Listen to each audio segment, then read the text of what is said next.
Hello everybody and welcome to my channel. I'm Ashley. I'm a spiritual intuitive and channeler. I read tarot cards and oracle cards, and I do a lot of unboxings just because I really enjoy it. It's kind of like Christmas every week here, or every week there's a deck. And there's a new one just came to me today from John Holland and Lauren Rainbow. It is the Mediumship training deck. It says 50 practical tools for developing your connection to the other side. Here's the thing, guys. I don't necessarily believe in a specific thing like as training. I feel like you can kind of get that connection and get understanding from everything. But I was brought to this deck because not only do I like John Holland's energy, I have another deck from John Holland, but I really like the artwork that's involved. So it's not necessarily that, I didn't buy this to train as a medium. I believe that all of us have a capability to connect to those things and to channel and to have that intuition and have that knowing of the other side of the astral plane, whatever you want to call it. That understanding, that channeling from divine itself. I believe all of us have a capability to do that, but we all come to it in our own way, and it's very, I feel like it's good to foster that any way that resonates with you. And if calling yourself a medium, training as a medium is the way you wish to do it, then great. If not, if it doesn't resonate with you, and that's totally fine too. Again, I really enjoyed the artwork on this. I really enjoyed the symbolism on what I saw when I picked out this deck. So I'm excited to get into it. I'm going to read the back for you guys a little bit, and then we'll get into the deck. It says, this extraordinary educational deck was created by psychic mediums John Holland and Lauren Rainbow to assist you in the development and unfoldment of your psychic mediumship potential. In these 50 beautifully designed cards, John Holland and Lauren impart techniques and lessons they have used for themselves and have taught in their workshops. Topics include auras, spiritual energy centers, mind focus, meditation, imagery, and imagination, and more. Everyone from the beginner student to the experienced psychic can use these cards to enhance and strengthen their mediumship abilities and establish a stronger link between the world and the spirit realm. Again, guys, this is just a tool. It starts and ends with you. I know this deck is very centered on training and teaching, but again, cards are never a tool for us to connect to something. We are the thing that connects. It's not the tool that connects, it's us. So just use it as a guide, use it as, one of those things. It's kind of mantras. They are a tool for you to connect to an energy or to a thought, and then you don't have to look at the mantra every day. You end up making it a part of you. And again, if it doesn't resonate, it doesn't resonate. But I kind of shy away from anything that trains or teaches because of the fact that I really feel like it kind of starts and ends with myself. And that the big thing that came out for me personally is that I have everything I need without this. I just really like doing these unboxings, and as I said before, I enjoy John Holland. He actually does a deck that, an older deck that I have. It's called the Psychic Tarot. It's a really good deck. I use it often, and it gets called to be used often, so, and I was called to do this deck as well. I really am coming to like these boxes, the ones that just kind of pop off. They're not the simplest to, I like to stack my decks. They're not the simplest to stack because I don't ever want to, damage this, but they're pretty strong. So, I'm, on the top of my stacks, I don't think it'll be a problem. I kind of like, though, that, the little imagery of the cards is on the top. I like how they designed that. I'm a big fan of boxes, so as this one goes. It's pretty simple, but it's also pretty cool. For price-wise, off of Amazon, this deck was a little bit more expensive than my usual decks. I usually go for something around $20. This was, with tax, I believe it was like $27. But at the end of the day, it's a more expensive deck doesn't always mean something bad. I mean, and it's only about $5 more than I normally spend. Looks like we have a little guide. I'm going to get into it. Talks about definitions, how to use the deck. Again, do whatever resonates with you, even if it's not something that they suggest. We have an about the authors and about the illustrator, which is Michael Morgenstern.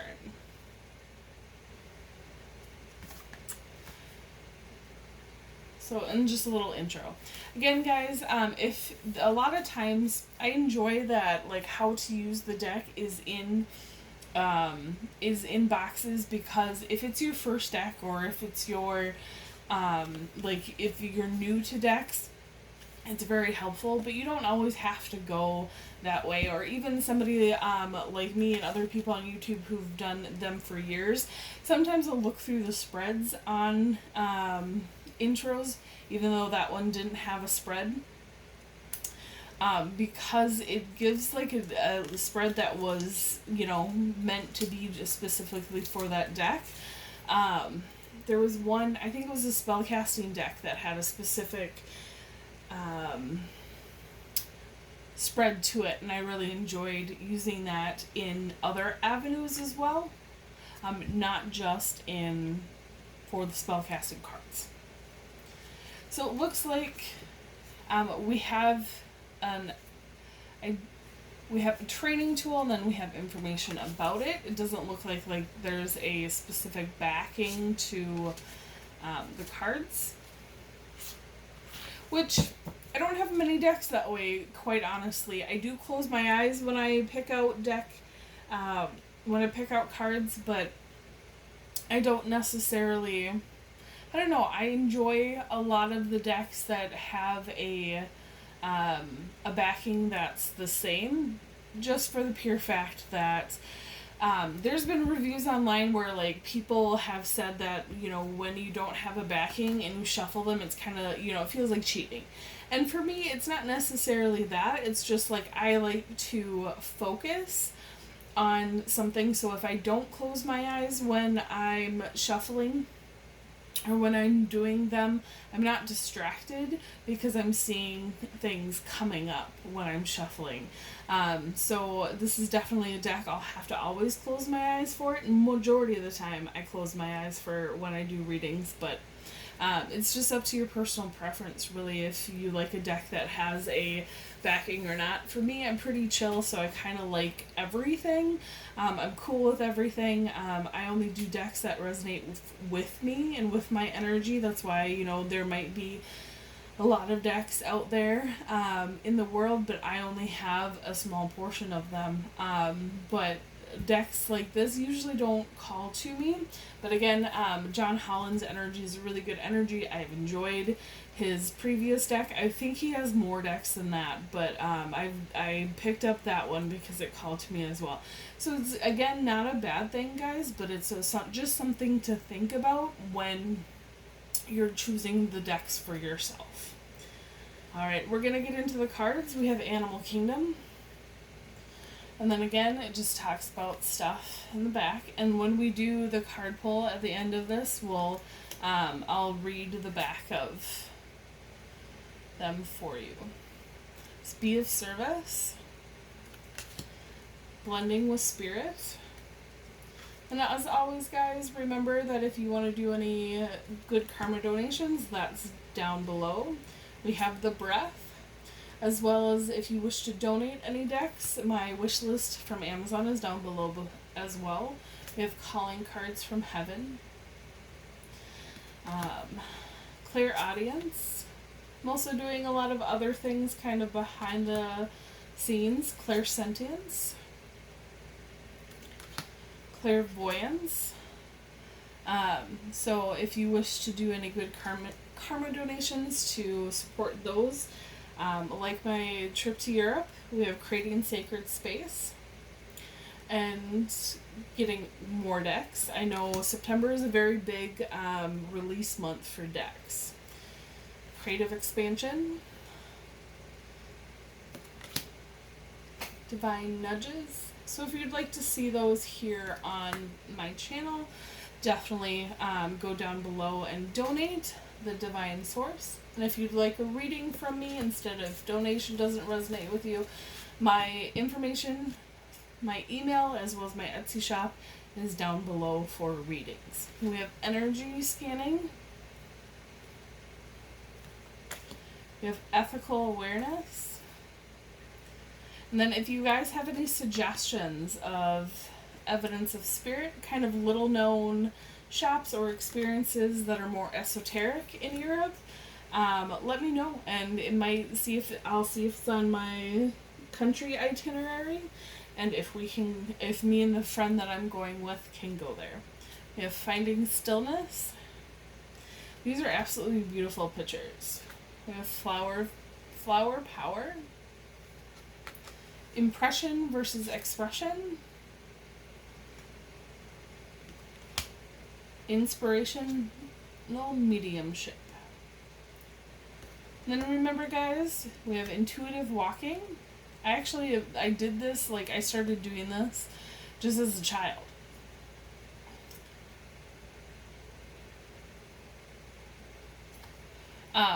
And it's funny that, when I started on my spiritual path, that, they're like, this is the thing, and I was just like, oh, I don't do it naturally. So one thing that, I tell people all the time, you're constantly doing things that are... Most people are constantly doing things that are spiritual based, but they don't know it yet. We have the invisible shield. We have let's get grounded.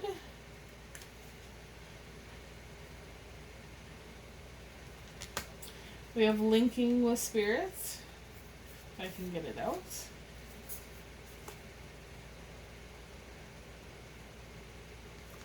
We have masters of mediumship.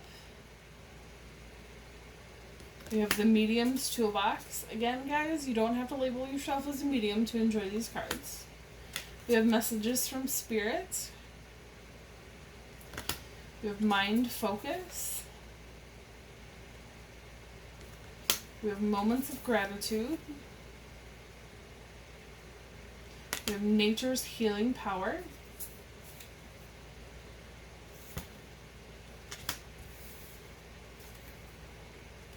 We have nurturing thyself. We have the power of empathy. Power of prayer. Practicing patience. Psychic journaling.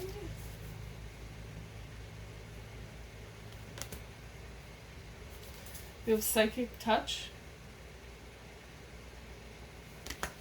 Reaching out to spirits. Replenish your energy.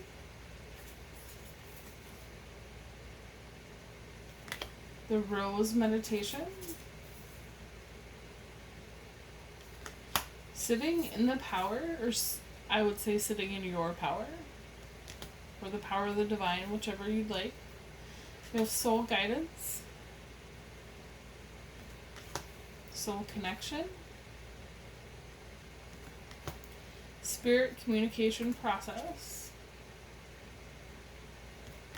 Spirit guides. Symbols. We have thought power.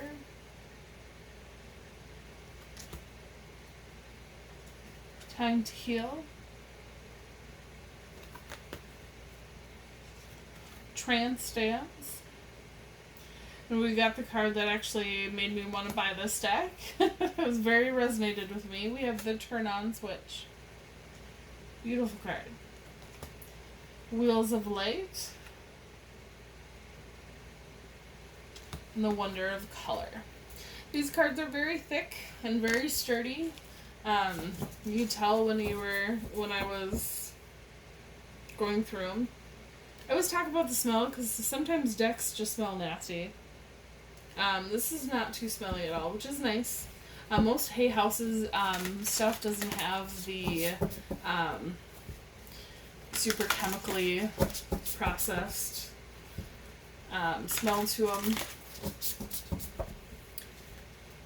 They're pretty shuffleable. I really like that. I know you can kind of see the name of it like up here, but if you're not paying attention to that, it's easier to shuffle them and not see the pictures that way if you keep your eyes open during shuffling. Pretty easy though. They are a bit bigger cards, like they're very tall. It's almost too big for my, I don't know if you guys can kind of see that. Almost too big for between my thumb and my ring finger. But not like uncomfortably so. Sometimes it gets uncomfortable. There's a deck recently that got like uncomfortably so.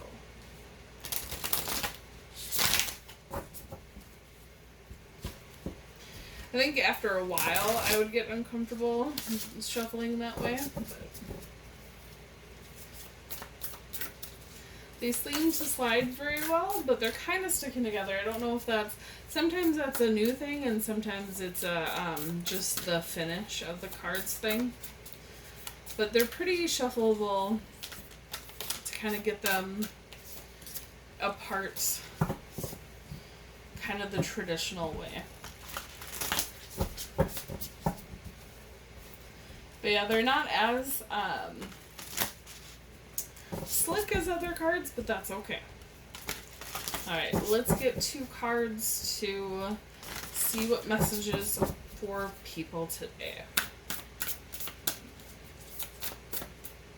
Okay, tired of saying that one.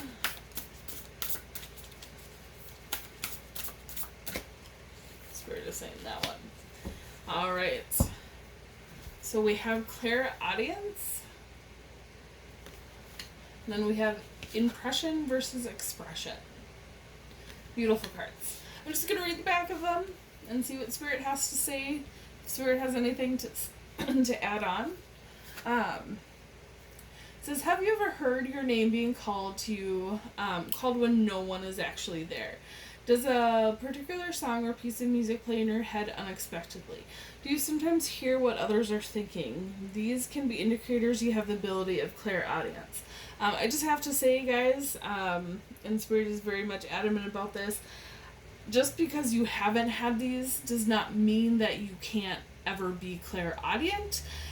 When it comes to the ways that Spirit communicates with us, they communicate with everybody differently, and it's meant to be that way, but it doesn't mean that one is shut off. It just means that more might be predominant over other ones.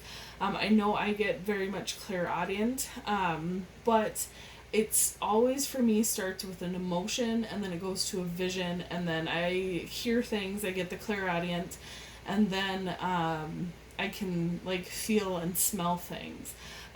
But for me, like, I rely mostly on the feeling it first, like within my energy field. And then I go from there. But they're saying very much, don't despair if you haven't felt like you haven't been given those things. And it's also something that you can work on. They're telling me to remind you guys to ask Spirit to send you those things, to send you more more signs in ways that you want to be open to hearing or open to receiving them.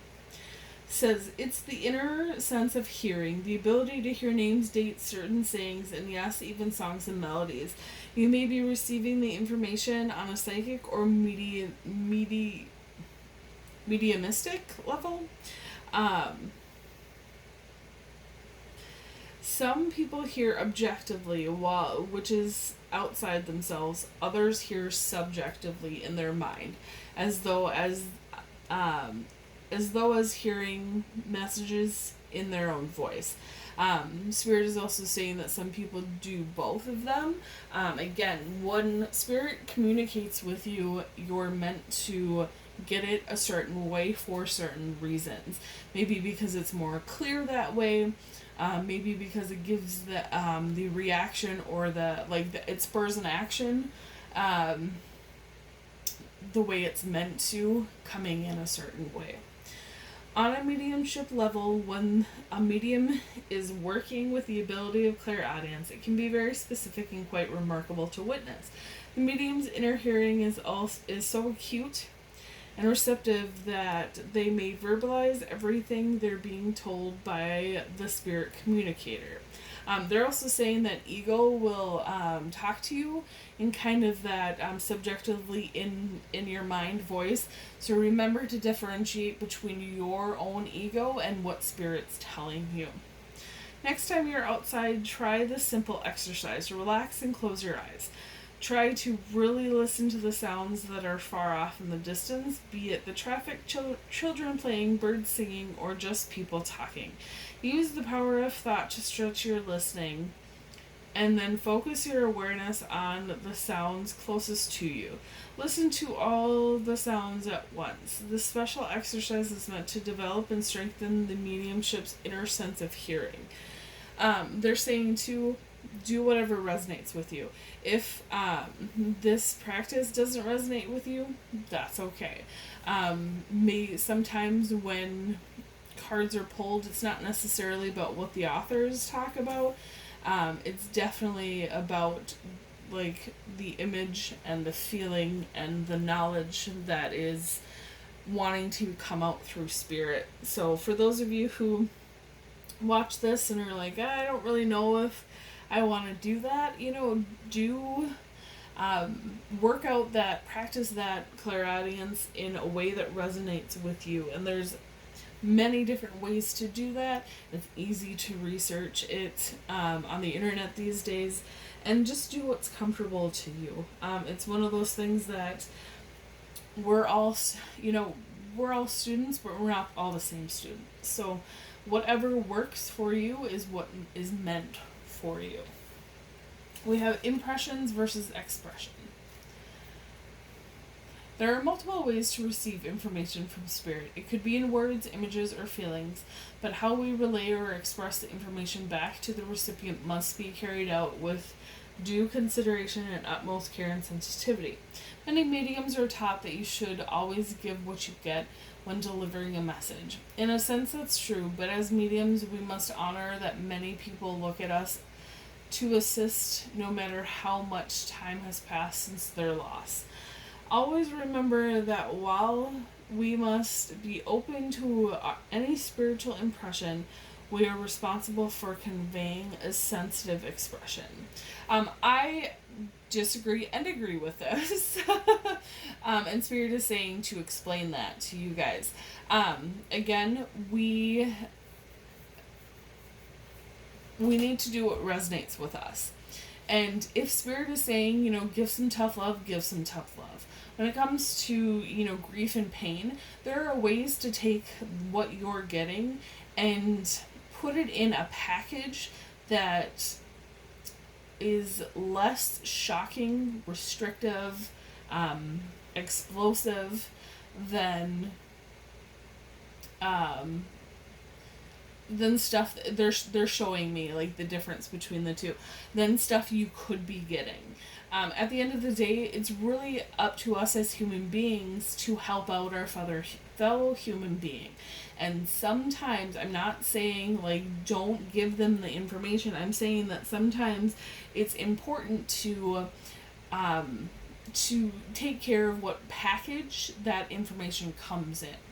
I do a lot of readings for people, and a lot of them I actually know very well. And especially over the years, you get to know people. There's a few select people that I know deeply, I know, I have been talking about my trip to Europe lately, and the person I'm going with, like, we are, like, soul sisters. I know her very, very deeply, and it's one of those things that we spend time with each other all the time and whatnot, and the things that come in sometimes can be very shocking because, not everybody has lived the most positive, beautiful, happy life. It's grief, pain, and sorrow that moves us from one position to another and helps us grow. But it's up to me when I do a reading for her or when I do a reading for other people that I package it in a certain way that says, like, hey, I'm bringing you the truth of what Spirit is bringing me, but it's about how I phrase it. It's about the tone of what I say it in.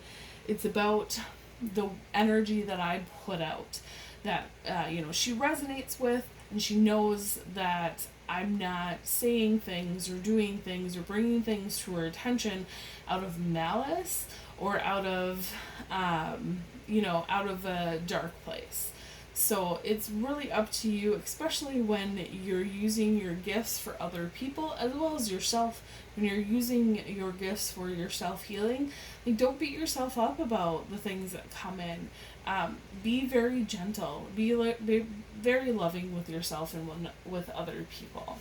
And again, if you have, like, a no-nonsense person, you can be a little bit more blunt, but be blunt in a very positive way. Be blunt in a very kind way. I'm a very blunt person. I tell it like it is, but I don't sit there and I don't sit there and say, like, hey, like, get your crap together. Like, Spirit just wants you to, like, do what you should be doing. Like, I phrase it differently. And it really depends on the person. It depends on your relationship with them, including yourself. Like, maybe you need to have a little tough love, but don't ever turn it into, like, a negative thing. Don't ever turn it into a way where, especially when people are dealing with grief and pain, where they could just try to help them not, like, feel things like guilt or shame or Spirit is trying to give me a third one.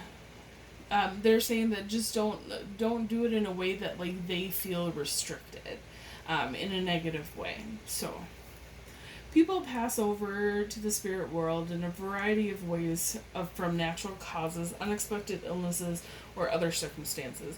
When you give off information, it's a delicate process. For example, if you're impressed with a scene from someone's passing, then you must be sensitive and discerning when you express the information to the sitter.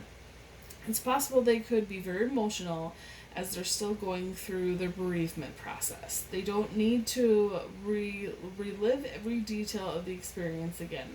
Communicating that you're aware of a type of passing and, if possible, which areas of their body was affected, as well as their relationship to the sitter, is often enough evidence for the recipient.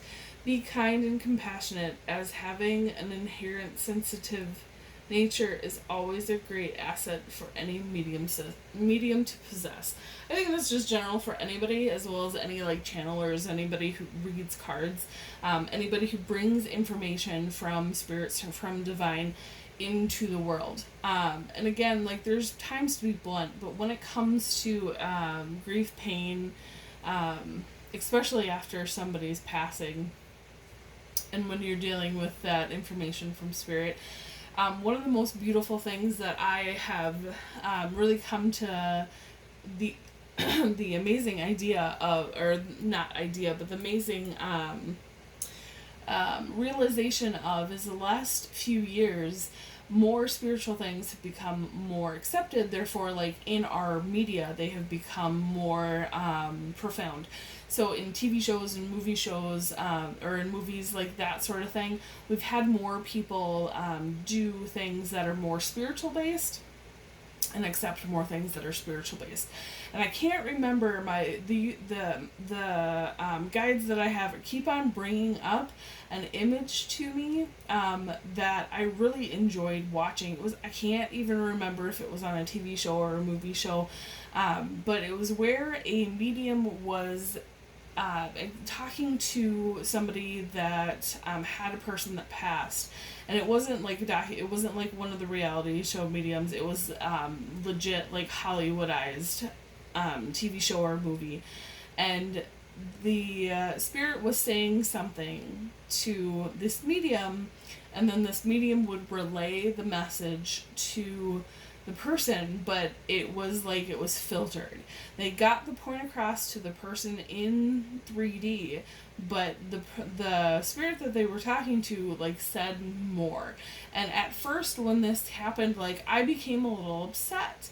But at the end of after watching it a few times, I realized that it was a really great thing on the writer's part because of the fact that they really filtered it down to what exactly the person needed and what the spirit wanted to convey without the other stuff that wasn't needed for the person in their emotional state at that time.